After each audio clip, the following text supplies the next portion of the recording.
Hi friends, ನೀವು ನೋಡ್ತಿದ್ದೀರಾ NS education PU channel. ಇವತ್ತು ನಾವು ಸೆಕೆಂಡ್ PUC ಕನ್ನಡ ವಿಷಯದ LBA 4 ಪರೀಕ್ಷೆಯ ಇಂಪಾರ್ಟೆಂಟ್ ಕ್ವಶನ್ಗಳನ್ನು ಚರ್ಚೆ ಮಾಡೋಣ. ನೀವೇನಾದರೂ ಇದೇ ಫಸ್ಟ್ ಟೈಮ್ ನಮ್ಮ ಚಾನಲ್ ವಿಸಿಟ್ ಮಾಡಿದರೆ ಪ್ಲೀಸ್ ಸಬ್ಸ್ಕ್ರೈಬ್ ಮಾಡ್ಕೊಳ್ಳಿ. ಹಾಗೆ ಬೇರೆ ವಿಷಯದ ಇಂಪಾರ್ಟೆಂಟ್ ಕ್ವಶನ್ಸ್ಗಳೇನಾದರೂ ಬೇಕಿದ್ದರೆ, model question papers, blue print ಏನಾದರೂ ಬೇಕಿದ್ದರೆ ಎಲ್ಲ ಸಹ ಸಿಗ್ತವೆ. ಒಂದ್ಸಲ ಚಾನಲ್ ವಿಸಿಟ್ ಮಾಡಿ. ಈ LBA 4 ಕ್ವಶನ್ ಪೇಪರ್ನ ಅಂದರೆ ಮಾಡೆಲ್ ಕ್ವಶನ್ ಪೇಪರ್ನ ಡಿಸ್ಕಸ್ ಮಾಡೋಣ. ನಾನು ಆಯ್ಕೆ ಮಾಡಿರೋ ಪಾಠಗಳು ಯಾವ್ಯಾವು ಅಂದರೆ ಜಾಲಿಯ ಮರದಂತೆ, ಹಬ್ಬಲಿಯವರ ರಸಬಳ್ಳಿ, ಹಾಗೆ ಆಯ್ಕೆ ಇದೆ ನಮ್ಮ ಕೈಯಲ್ಲಿ, ಕೃಷ್ಣೇಗೌಡರ ಆಣೆ. ಈ 4 ಚಾಪ್ಟರ್ಗಳನ್ನು ಆಯ್ಕೆ ಮಾಡಿದ್ದೀನಿ. ಈ 4 ಚಾಪ್ಟರ್ ಮೇಲೆ ಈ ಕ್ವಶನ್ ಪೇಪರ್ನ ನಾನು ಪ್ರಿಪೇರ್ ಮಾಡಿದ್ದೀನಿ. ನೋಡೋಣ ಬನ್ನಿ.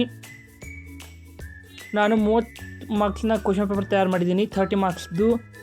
ಈ LBA ಎಕ್ಸಾಮು ನಿಮ್ಮ ಕಾಲೇಜವರು ಪ್ರಿಪೇರ್ ಮಾಡ್ತಾರೆ, ಅವರ ಇಷ್ಟ ಪ್ರಕಾರ ಮಾಡ್ತಾರೆ. ಯಾವ್ಯಾವ ಪಾಠ ನಿಮಗೆ ಹೇಳಿರ್ತಾರಲ್ಲ, ಯಾವ ಚಾಪ್ಟರ್ ಮುಗಿಸಿರ್ತಾರೆ ಆ ಚಾಪ್ಟರ್ಗಳನ್ನು ಆಯ್ಕೆ ಮಾಡಿ ಆಯಾ ಬ್ಲೂ ಪ್ರಿಂಟ್ ಪ್ರಕಾರ ಅವ್ರು ರೆಡಿ ಮಾಡ್ತಾರೆ. ನಾನು ರೆಡಿ ಮಾಡಿರೋದು ಈ 4 ಚಾಪ್ಟರ್ ತೊಗೊಂಡು, ಹಾಗೆ 30 ಮಾರ್ಕ್ಸ್ನ ಕ್ವಶನ್ ಪೇಪರ್ ಇದಾಗಿರುತ್ತೆ.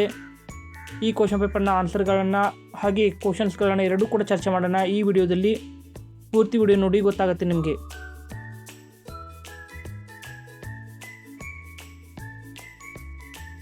ಬನ್ನಿ, ಮೊದಲಿಗೆ MCQ ಪ್ರಶ್ನೆಗಳನ್ನು ಚರ್ಚೆ ಮಾಡೋಣ. ಮೊದಲನೇ ಪ್ರಶ್ನೆ ನೋಡ್ಬೋದು. ಇದನ್ನು ನಾನು ಜಾಲಿಯ ಮರದಂತೆ ಈ ಚಾಪ್ಟರಿಂದ ತೊಗೊಂಡಿರೋದು. ಮೊದಲನೇ ಪ್ರಶ್ನೆ, ಜಾಲಿಯ ರಸಸ್ವಾದ ಹೇಗಿರುತ್ತದೆ?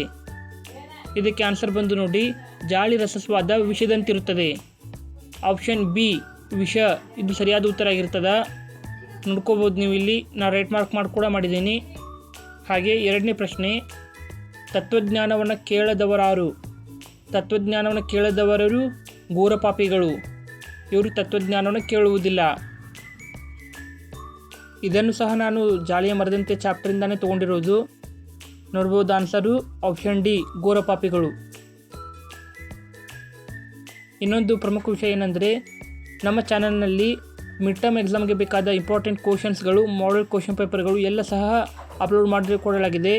ನೀವು ಒಂದ್ಸಲ ಚಾನಲ್ ವಿಸಿಟ್ ಮಾಡಿ ನೋಡ್ಕೋಬೋದು. ಮೂರನೇ MCQ ಪ್ರಶ್ನೆ, ಲೇಖಕಿಯ ಪತಿ ಯಾವ ತೊಂದರೆಯಿಂದ ಬಳಲಿದರು? ಇದು ಆಯ್ಕೆ ಇದೆ ನಮ್ಮ ಕೈಯಲ್ಲಿ ಚಾಪ್ಟರಿಂದ ನಾನು ತೊಗೊಂಡಿರೋದು. ನೋಡ್ಬೋದು ಆನ್ಸರ್ ಆಪ್ಷನ್ ಸಿ, ಮೂತ್ರಪಿಂಡದಲ್ಲಿನ ಕಲ್ಲಿನ ತೊಂದರೆಯಿಂದ ಅವರು ಬಳಲಿದರು. ನಾಲ್ಕನೇ ಪ್ರಶ್ನೆ, ಅದೃಷ್ಟವನ್ನೇ ಅವಲಂಬಿಸಿ ಬದುಕಲು ಹೊರಟವರು ಈ ರೀತಿಯಾಗುತ್ತಾರೆ? ಅವರು ಜೂಜುಕೋರರಾಗಿರುತ್ತಾರೆ. ನೋಡ್ಬೋದು ನೀವು ಇಲ್ಲಿ, ಅದೃಷ್ಟವನ್ನೇ ಅವಲಂಬಿಸಿ ಬದುಕಲು ಹೊರಟವರು ಜೂಜುಕೋರರಾಗಿರುತ್ತಾರೆ.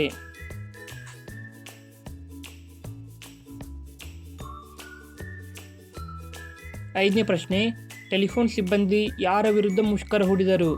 ಟೆಲಿಫೋನ್ ಸಿಬ್ಬಂದಿಯು ವಿದ್ಯುತ್ ಇಲಾಖೆಯ ವಿರುದ್ಧ ಮುಷ್ಕರ ಹೂಡಿದರು. ಆಪ್ಷನ್ ಎ, ವಿದ್ಯುತ್ ಇಲಾಖೆ.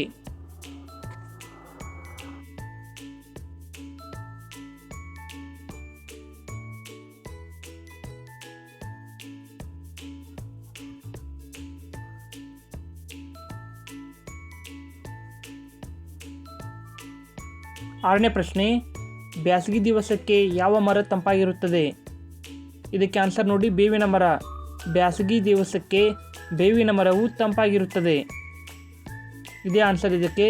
ಇದು ಹಬ್ಬಲಿಯವರ ರಸಬಳ್ಳಿ ಈ ಚಾಪ್ಟರಿಂದ ಕವರ್ ಮಾಡಿರೋದು.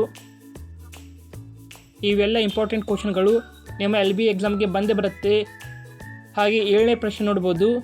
ಈ ಪ್ರಶ್ನೆ ನಿಮ್ಮ 2026ರ ಆ್ಯನ್ಯುವಲ್ ಎಕ್ಸಾಮ್ಗೆ ಸಹ ಬಂದಿತ್ತು. ನಿಮ್ಮದಲ್ಲ, ಅಂದರೆ ನಿಮ್ಮ ಸೀನಿಯರ್ಸ್ ಬರೆದಿರ್ತಾರಲ್ಲ 2026ರ ಆ್ಯನ್ಯುವಲ್ ಎಕ್ಸಾಮ್, ಆ ಪರೀಕ್ಷೆಯಲ್ಲಿ MCQ ಪ್ರಶ್ನೆ ಇದೇ ಆಗಿತ್ತು. 7ನೇ ಪ್ರಶ್ನೆ ನೋಡ್ಬೋದು ಕ್ವಶನ್ ಇಲ್ಲಿ.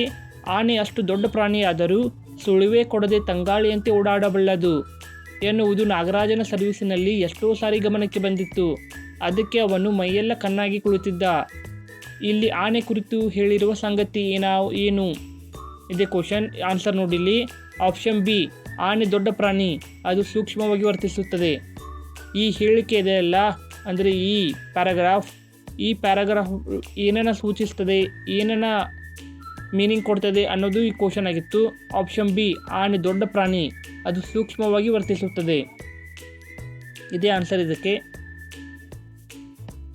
ನೋಡಿ, ಇವೆಲ್ಲ ಸಹ ಇಂಪಾರ್ಟೆಂಟ್ ಕ್ವಶನ್ಸ್ಗಳು ನಿಮ್ಮ ಮಿಡ್ ಟರ್ಮ್ ಎಕ್ಸಾಮ್ಗೆ ಸಹ ಬರ್ತವೆ. ನಾನು ಮಿಡ್ ಟರ್ಮ್ ಎಕ್ಸಾಮ್ನ ಇಂಪಾರ್ಟೆಂಟ್ ಕ್ವಶನ್ಸ್ಗಳನ್ನು ಕವರ್ ಮಾಡಿಕೊಟ್ಟಿದ್ದೀನಿ.